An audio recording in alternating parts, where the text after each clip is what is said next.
Assalamualaikum warahmatullahi wabarakatuh. Perkenalkan, nama saya Afla Falahani. Pada kesempatan kali ini saya akan mempresentasikan materi bab 8 yang berjudul pengendalian internal. Yang pertama, saya akan membahas apa itu definisi pengendalian internal. Secara luas, Chaucer mendefinisikan pengendalian internal adalah proses yang dilaksanakan oleh direksi atau dewan komisaris, manajemen, dan personalia lainnya yang dirancang untuk memberikan asurans atau keyakinan yang memadai tentang pencapaian atas tujuan-tujuan berkenaan dengan kegiatan perusahaan, pelaporan, dan ketaatan. Definisi tersebut mencerminkan beberapa konsep yang sangat mendasar, fundamental yang menekankan bahwa pengendalian internal adalah yang pertama, ditujukan untuk pencapaian tujuan dalam satu atau beberapa kategori, yaitu kegiatan perusahaan, pelaporan, dan ketaatan. Yang kedua, proses yang merupakan tugas dan kegiatan yang berjalan, yaitu suatu sarana untuk mencapai tujuan dan bukan tujuan akhirnya. Yang ketiga, dilaksanakan oleh manusia, yaitu bukan sekedar mengenai buku pedoman kebijakan dan prosedur, sistem, dan formulir yang harus diisi, melainkan tentang manusia dan tindakan mereka pada setiap jenjang organisasi yang mempengaruhi pengendalian internal. Yang keempat, mampu memberikan keyakinan yang memadai, tetapi bukan keyakinan yang mutlak. Yang kelima, dapat menyesuaikan diri dengan struktur entitas. Selanjutnya yaitu tujuan pengendalian internal. Terdapat 3 tujuan pengendalian internal. Yang pertama yaitu tujuan operasional, yaitu yang berkenaan dengan efektif dan efisiennya kegiatan entitas, termasuk tercapainya sasaran operasional dan keuangan, serta pengamanan aset terhadap kerugian. Yang kedua, tujuan pelaporan, yaitu yang berkenaan dengan pelaporan keuangan internal dan eksternal, serta pelaporan non-keuangan. Yang ketiga, tujuan ketaatan, yang berkenaan dengan ketaatan terhadap hukum dan ketentuan perundang-undangan yang relevan dengan entitas tersebut. Selanjutnya yaitu 17 prinsip pengendalian internal Chaucer. Secara singkat, penjelasan 17 prinsip pengendalian internal yang meliputi 5 komponen pengendalian internal Chaucer, yaitu yang pertama, komponen 1, yaitu lingkungan pengendalian, di mana lingkungan pengendalian menciptakan suasana di mana orang-orang melakukan kegiatannya dan menjalankan tanggung jawab pengendaliannya. Adapun prinsip pengendalian internal, yang pertama, tunjukkan komitmen terhadap integritas dan nilai-nilai etika. Yang kedua, laksanakan tanggung jawab pengawasan. Yang ketiga, ciptakan struktur, wewenang, dan tanggung jawab.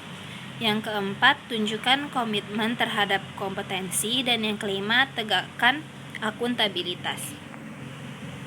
Komponen yang kedua yaitu penilaian resiko, di mana resiko merupakan ancaman bagi tercapainya tujuan organisasi. Resiko didefinisikan sebagai kemungkinan suatu peristiwa akan terjadi dan berpengaruh buruk terhadap capaian tujuan-tujuan organisasi. Penilaian resiko meliputi proses yang dinamis dan berulang-ulang untuk mengidentifikasi dan menilai resiko yang berdampak terhadap tercapainya tujuan.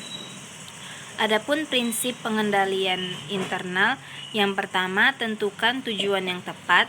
Yang kedua, identifikasi dan lakukan analisis resiko. Yang ketiga, nilai kemungkinan resiko kecurangan.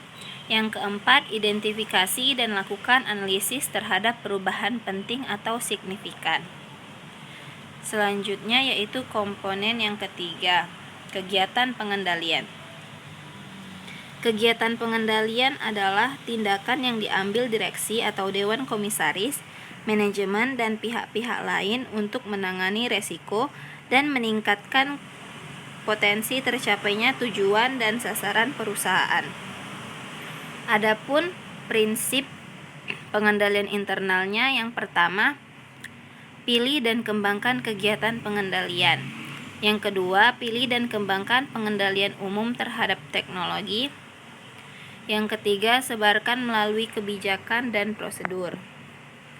Selanjutnya yaitu komponen yang keempat, informasi dan komunikasi, yaitu relevan, akurat, dan tepat waktu.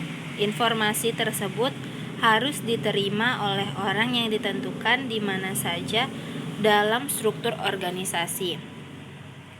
Prinsip yang terdapat dalam komponen 4, yang pertama, gunakan informasi yang relevan. Yang kedua, berkomunikasi secara internal. Yang ketiga, berkomunikasi secara eksternal. Komponen yang kelima yaitu kegiatan pemantauan. Yaitu pemantauan dilaksanakan untuk memastikan pengendalian internal terus berjalan efektif. Monitoring yang efektif menghasilkan efisiensi dalam organisasi dan dapat mengurangi biaya yang berhubungan dengan pelaporan atas pengendalian internal. Adapun prinsip yang terdapat dalam komponen 5 adalah: yang pertama, lakukan evaluasi berkelanjutan dan evaluasi terpisah. Yang kedua, evaluasi dan komunikasikan kekurangan dan kelemahan. Selanjutnya yaitu kendala yang dihadapi pengendalian internal. Yang pertama, kesesuaian antara tujuan-tujuan yang ditetapkan. Tujuan-tujuan yang semula dibuat dan yang menjadi dasar dari aturan-aturan pengendalian internal kemudian diubah. Perubahan ini mengakibatkan ketidaksesuaian antara tujuan dan pengendalian internal. Yang kedua yaitu kesalahan manusia dalam membuat pertimbangan. Misalnya dengan menerbitkan aturan-aturan atau menetapkan ukuran kuantitatif. Yang ketiga, kesalahan bisa terjadi karena kesalahan manusia. Kesalahan ini terjadi karena rutinitas, kejenuhan, atau tidak konsentrasi. Yang keempat, pimpinan bisa saja memutuskan lain dari aturan. Yang sering digunakan pimpinan adalah kesalahan itu tidak material jika batas material atau tidaknya merupakan kewenangan beliau. Yang kelima, persekongkolan di antara berbagai pihak menyebabkan pemisahan tugas menjadi tidak berfungsi. Persekongkolan menghancurkan sistem pengendalian internal yang sebaik apapun. Yang terakhir yaitu resiko audit. Yang pertama, inherent risk atau resiko inherent, yaitu gabungan antara faktor-faktor resiko di dalam dan di luar organisasi. Dalam keadaan yang murni, belum dikendalikan, atau resiko kotor dengan asumsi belum ada pengendalian internal. Yang kedua yaitu controllable risk, di mana bagian dari inherent risk yang dapat ditekan atau dikurangi manajemen melalui kegiatan sehari-hari dan kegiatan manajemen. Yang ketiga yaitu residual risk, bagian dari inherent risk yang ada sesudah manajemen melakukan tanggapan-tanggapan atas resiko. Residual risk ini kadang-kadang dinamakan resiko bersih. Sekian materi yang dapat saya sampaikan. Apabila ada kesalahan, mohon dimaafkan. Assalamualaikum warahmatullahi wabarakatuh.